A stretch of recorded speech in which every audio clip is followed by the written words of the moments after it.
It's time for the Cincinnati Bengals to be really, really honest with themselves at this crucial part of the season. Their bye week, the trade deadline. Let's break it down.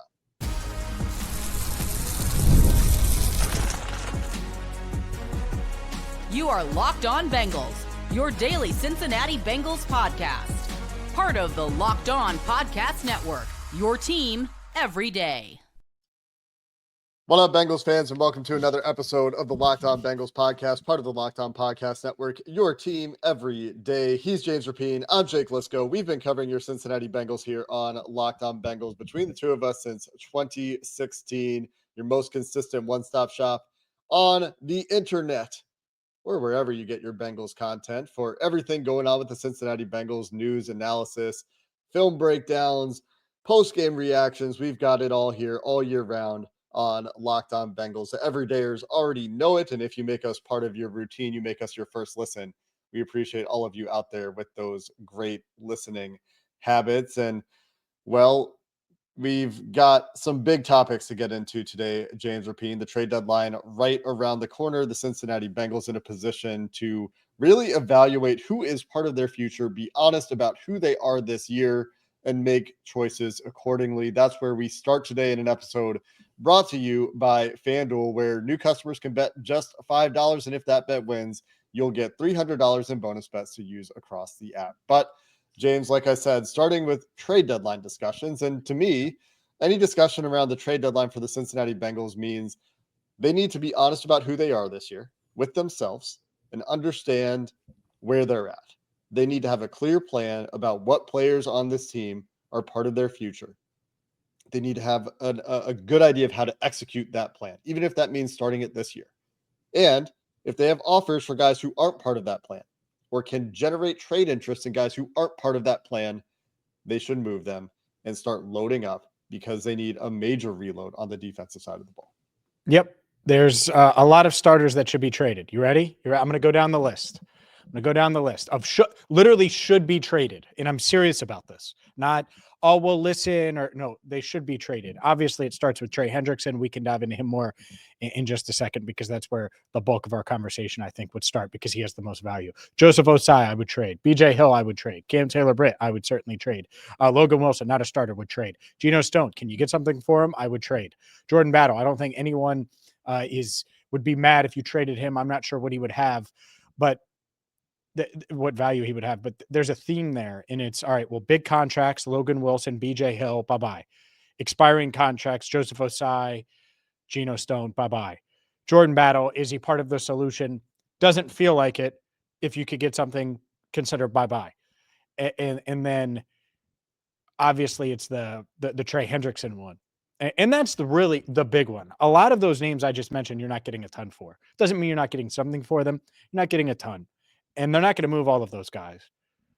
But the Trey Hendrickson thing has lingered and lingered. Like, we're talking about 8+ months now, going back to the combine, 9 months of uncertainty, of trade request, of permission for trade request. And now, he's dealing with a hip issue.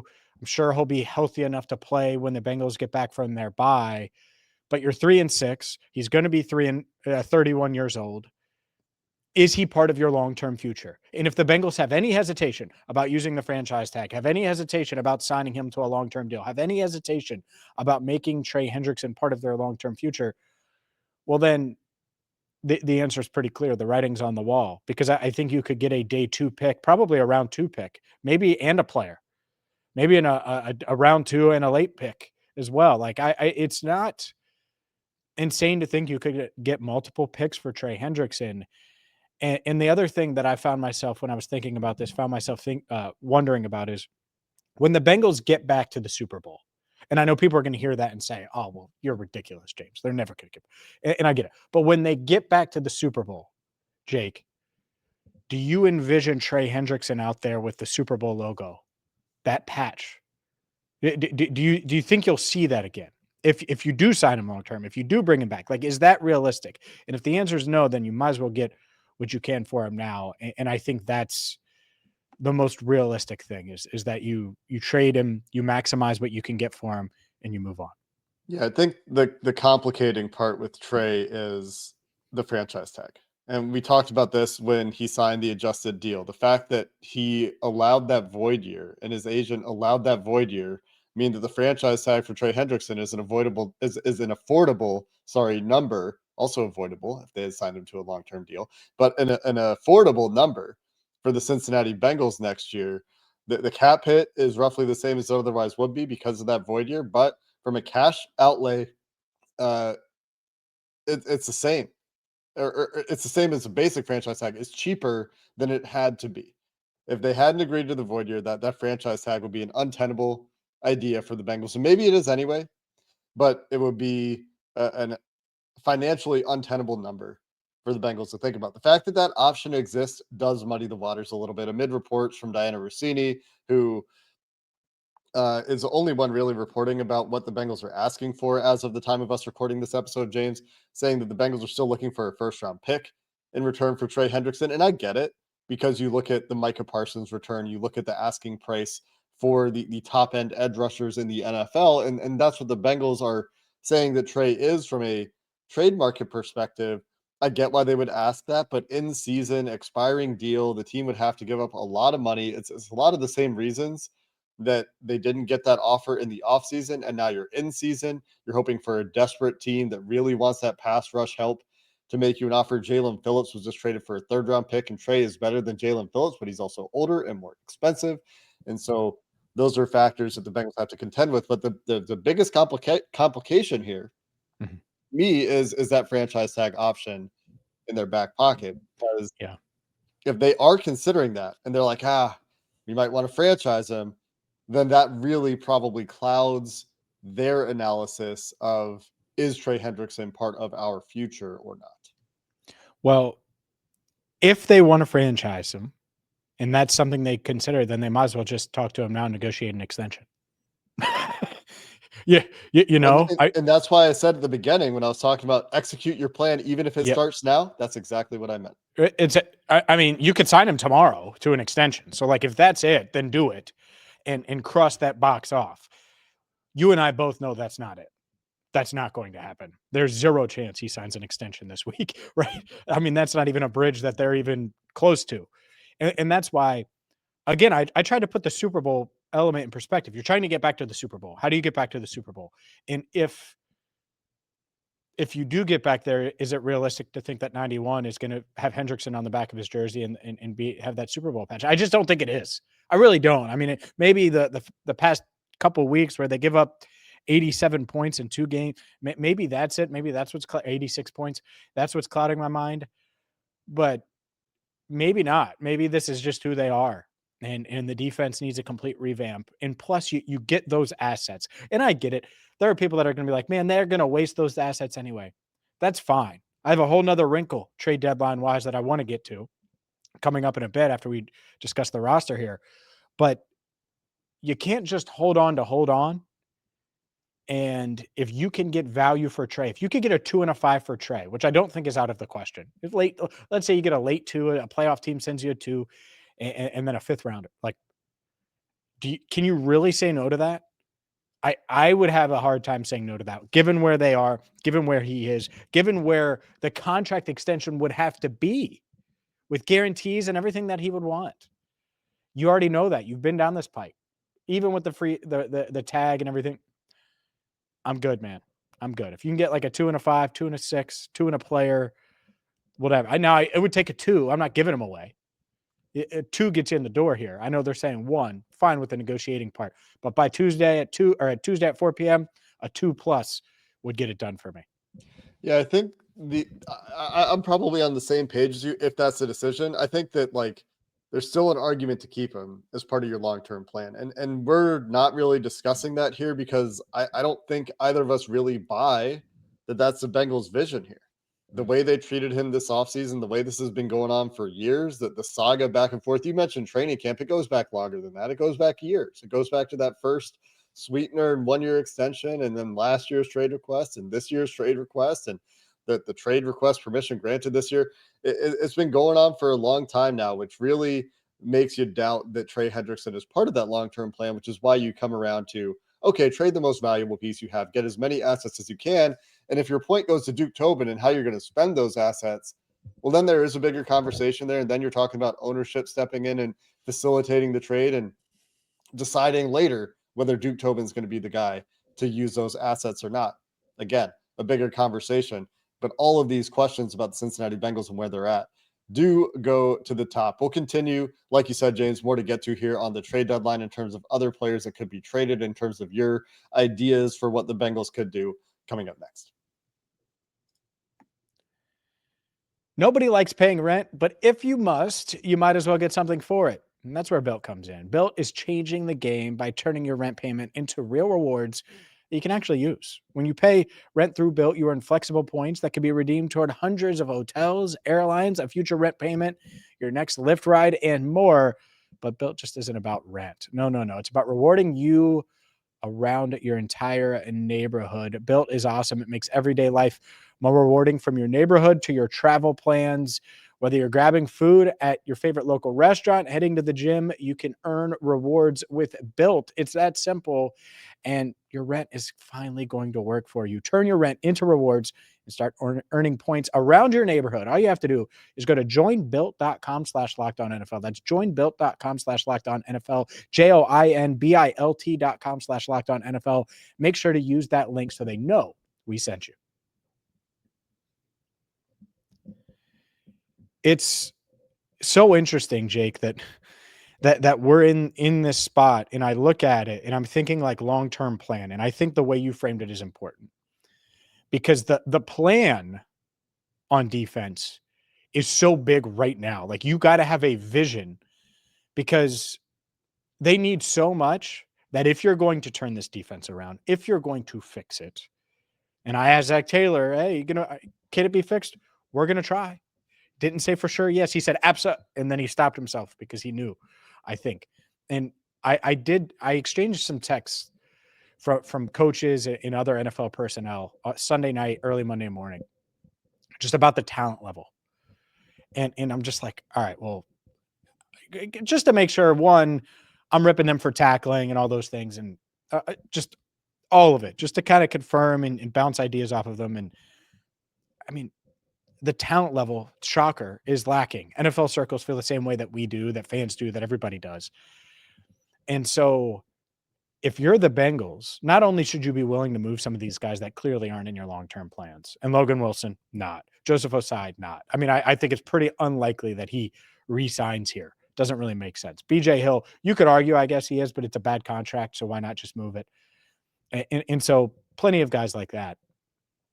But if you can find a building block, if you can find the next DJ Reader, the next insert whoever that costs a significant piece, maybe you flip Trey and use that second round pick for it, whatever the case is, if you can find a building block that can help transform what you're doing, or help you get closer to that vision and carry out that plan at the deadline, I would totally be willing to do it. I know how uneasy that makes people feel, but if you can get a guy that's under contract next year and beyond, and you're trading, I don't know, a mid-round pick in Joseph Ossai, I'm just throwing out an idea here.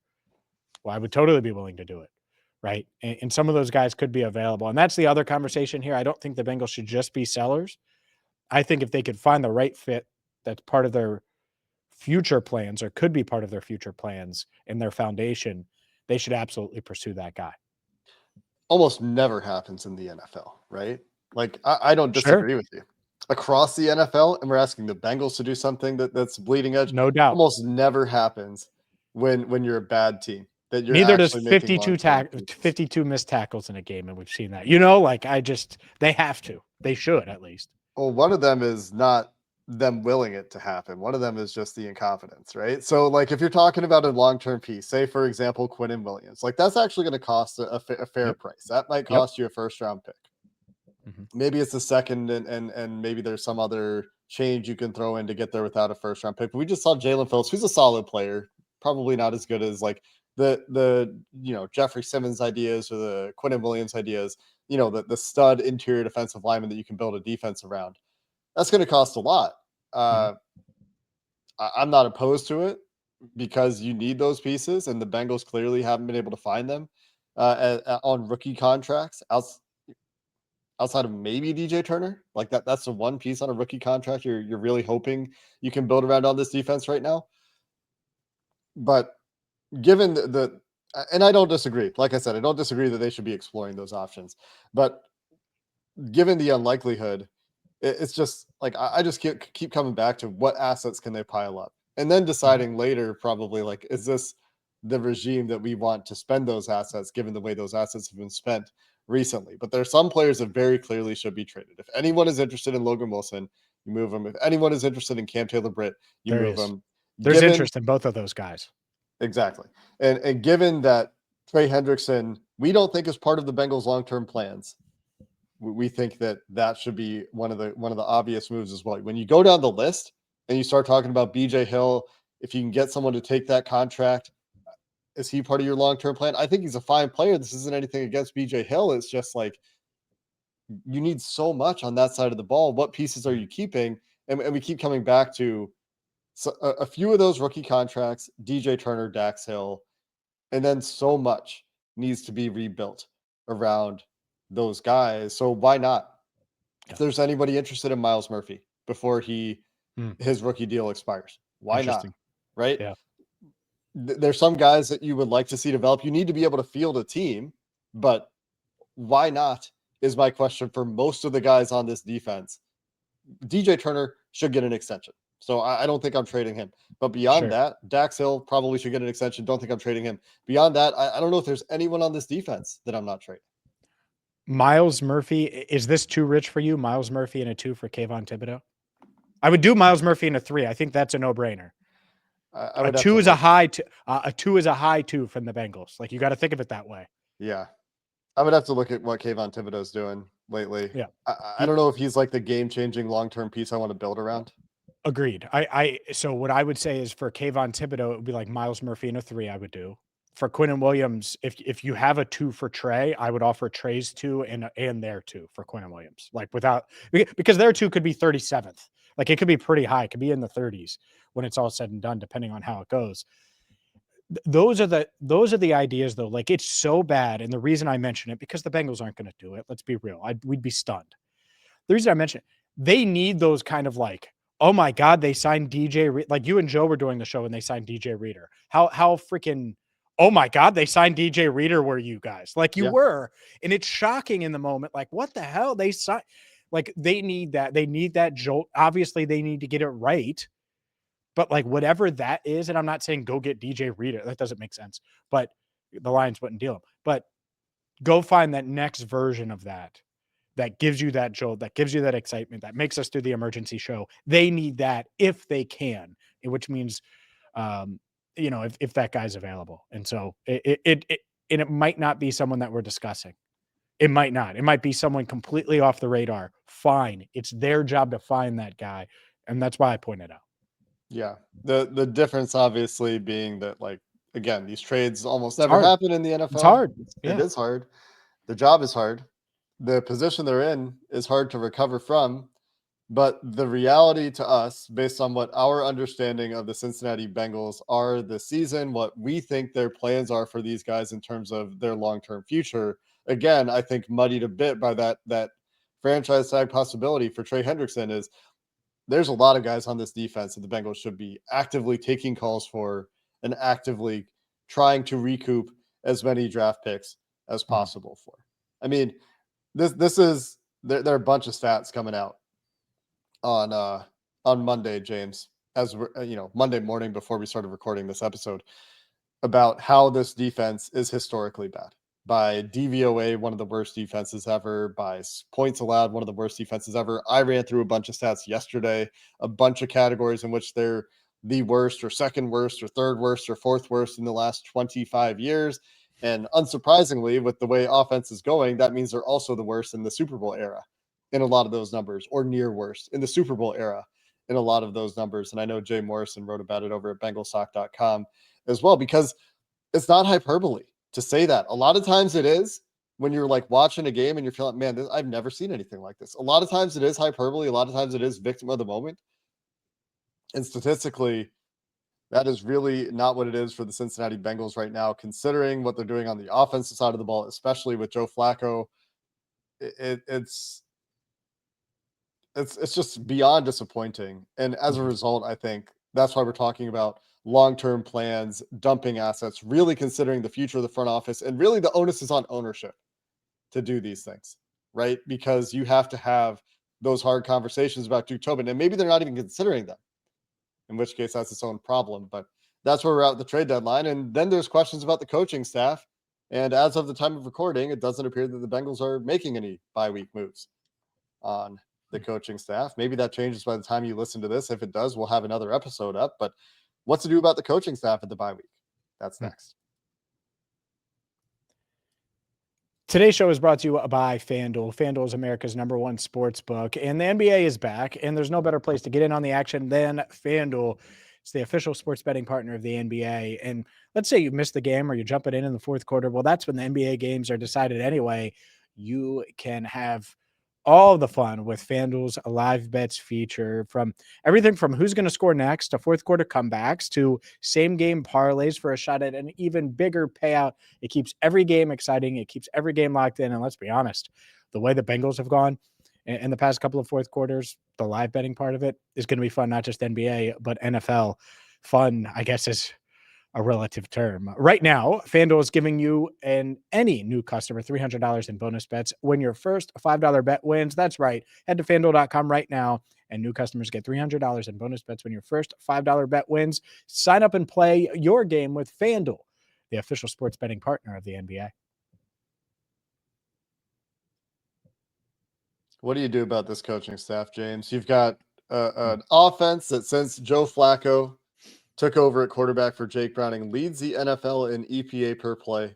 Yeah. Joe Flacco on a career heater here, playing through the AC joint. You've got your three defensive rookies really struggling despite being asked to play a lot. Like I said, the defense, an unmitigated disaster.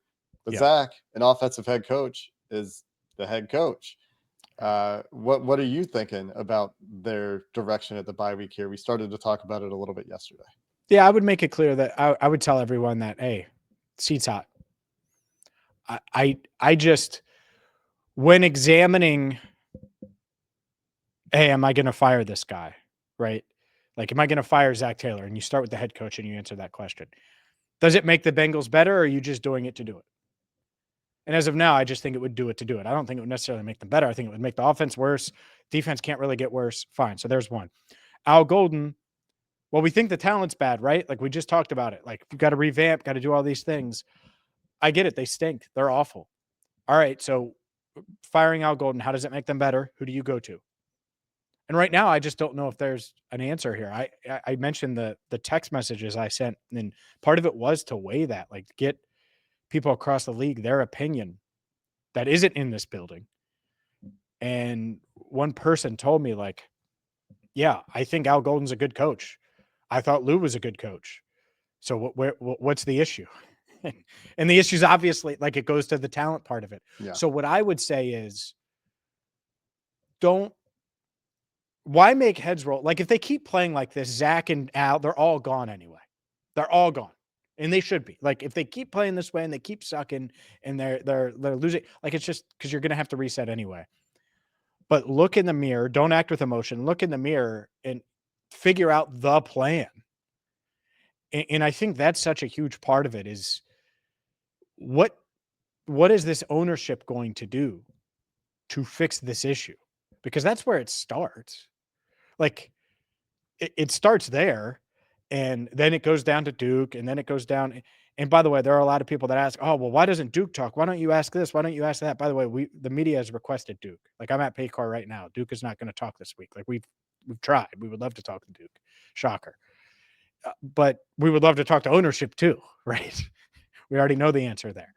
And so it's tough because Zach is answering all these questions, and a lot of these are Duke questions. Well, when it comes to talent and trades and stuff, but Zach has to answer them. And so, yeah, we'll see. I'm totally fine. It's going to offend people. I'm totally fine with them not firing anyone right now. Because I just, I think we have the answer. Not that it isn't coaching, but I think there's so many layers to it. And if firing a coach, if you're just firing a coach to fire a coach, was that going to make Jordan Battle tackle better? Is that going to change the locker room mindset? Is that going to, and if the answer is no, then I'm not sure why you do that now. But maybe you have a conversation and make sure that the coaches are going to make changes, tweak stuff, whatever. Or maybe you just do fire someone. I get it. People want to just fire. Al Golden was considered the best defensive coordinator in the country like 9 months ago. Like he didn't just forget. Lou Anarumo didn't just forget either. And we knew that when they fired him. We thought maybe it was time for a change. Fine. But that's it. By the way, I'm sitting in the room where Zach, I know I'm going on a rant here. I'm sitting in a room where Zach Taylor is going to talk like 20 feet away from me. And what is it? It's in 2.5 hours. Right after Zach's done, guess who's going to talk to us? Al Golden's going to talk to us. These coaches do face the music. They do have to answer the tough questions. It's going to be probably uncomfortable in both of those press conferences. I don't always come down here on Monday. I'm here on Monday. And so I think we know what we're looking at here. And so is it going to be the most comfortable conversations in the world? No. But I also don't know if it makes the Bengals organization or team better by making a move with Zach or Al specifically, because I think those are the two everyone's thinking about. Don't know if it makes them worse, long-term or short-term. That's the other side of it. And I get it. If it doesn't make them better, why do it? If there's no upside to it, I don't know if there's a significant downside to it on defense either. We're talking about one guy, two guys on this defensive roster that you're interested in building around right now, and a bunch of rest of guys are like, we'll see. We'll see if there's any development from these rookies. Mm-hmm. That's it. So, like, what's the downside? That's the other question here. Sure. And the other thing would be, who was stopping on the table for Demetrius Knight and taking the riskiest linebacker prospect on day 2, combined with, and I'd have to look to confirm that, but probably combined with one of the riskiest day 1 prospect. Like, was that Duke? Was that the defensive staff? Like, who? That's what's so tough. By the way, if Al Golden's like, I need Demetrius Knight, well, I would have told him, shut the hell up. No, you don't on draft day, let alone now when it obviously hasn't worked out. Anyway, keep going. Yeah. And that does make it tough for sure. The lack of clear, bright line between front office and coaching staff in Cincinnati and the blame games that happened there. We've played the blame game a couple of times now. It inevitably goes to the top, but the coaches are involved. It's just really hard to look at a team that, like I said, in the last 4 weeks is leading the league in EPA, is near the top of the league in EPA or in success rate on offense, is running the ball really well or throwing the ball real well, depending on the game. Last week it was throwing the ball really well, and has the worst defense by many numbers in the last 70 years. That's maybe too many years. 50 years, 25 years, certainly 50 years in some other numbers, and say, everything's fine. We should just roll with this for the rest of the year. We shouldn't make any changes. Obviously, when you get to the offseason, there will be changes. Unless there's a huge sea-level change. But there's no reason to believe that sea-level change is coming, right? Yeah. But we'll talk about a dead cat bounce at some point. There are a couple games at the end of the schedule that look soft. Hate it. And you can't get I hate that we keep hearing Jake Liscow say those words. It's nothing against you. I just hate it. It's 2 years in a row now. It's not like I like to say it, but the Bengals have made these mistakes in their history, and so we talk about it. Stupid cat bouncing. They are a cat team. So we're at a point where they should be making trades to build for the future. They need to consider who's using those picks in the future. They can fire a coach, not fire a coach. Does it make a difference? I think that is a real question. Who does it make a difference for? I think that is a real question. But given that you're expecting to talk to Al Golden shortly after we record this episode, probably not a coaching change coming, and they're going to live with that. And we're going to talk about what it means for this coaching staff that they do maintain their jobs through the bye week, if that indeed is what comes to pass. That is what it seems like here midday Monday. We're going to talk about their activity or inactivity at the trade deadline, what that means about what their plan is or their ability to execute a plan that is considering the future, is considering how do we dig ourselves out of this hole and put a team around Joe Burrow that isn't embarrassing half the time it's on the field. Yeah. That's the task now. for the Cincinnati Bengals for the second straight year. Can they do more than sign a single nose tackle to try to fix their defense? Well, we'll see, but that starts this week. That starts with the trade deadline. And I know a lot of people out there thinking the trade deadline is so overhyped. The Bengals never do anything. The NFL never does anything. It's a pretty clear-cut approach to me for the Bengals this year that starts with them really understanding their position. Do something. Do something. There's no one in the league that doesn't think you should do something. And I'm not even talking about teams that want your guys. It's just so obvious. So do something. That I agree with. Two, I will post. My goal is to post. Al Golden won't be on camera. It's going to be audio. My goal is to post on socials the audio. I know people want to hear from him. Obviously, Zach Taylor will talk. If he says anything interesting, I'll post that on social as well. Because let's be honest here, Jake, this is people want to hear, people want to know, they want accountability, they want all of those things. And I get it. It's what a frustrating time. I mean, this score 80 points in 2 home games against teams that you could have, should have, would have beat. And if you do, you're 5. It changes everything. And now we're talking about a team and an organization searching. And you're right, they gotta make some moves. If we're back, if our next show isn't because of breaking news and we're back after the deadline with they haven't done anything, then they failed. I'm just setting expectations now. Then they failed because they should have done something. Even if it's selling, that is something that we should be discussing here on this podcast. They should be doing several things. No doubt. Even if it's just a Logan Wilson trade, I'll probably be disappointed if that's all that happens. It should be Trey Logan and Cam, because there are teams that want Logan and want Cam. I know. Obviously, bare minimum is probably Cam and Logan. Bare minimum. Yeah. Yeah, because they do. Last thing, they do. As weird as it was with McKinley, and everyone wondered about the Mike Pennell situation. Part of the reason why, and I can't share a ton of that, but part of the reason why they moved on from Mike Pennell, they did want to get McKinley on the field. So. Say it for what it was. Someone did maybe, because it wasn't last week where it was Jordan Jefferson ahead of McKinley Jackson the entire game. And they're battling. And clearly they're battling for whatever. But obviously McKinley was active. So. We will have your trade deadline reactions. We'll have trade analysis if a trade happens. We will get through this bye week together. Eventually we will get back to the film against the Bears at some point during this bye week as well. Until next time, thanks for listening to this episode of the Locked On Bengals podcast, and have a good one.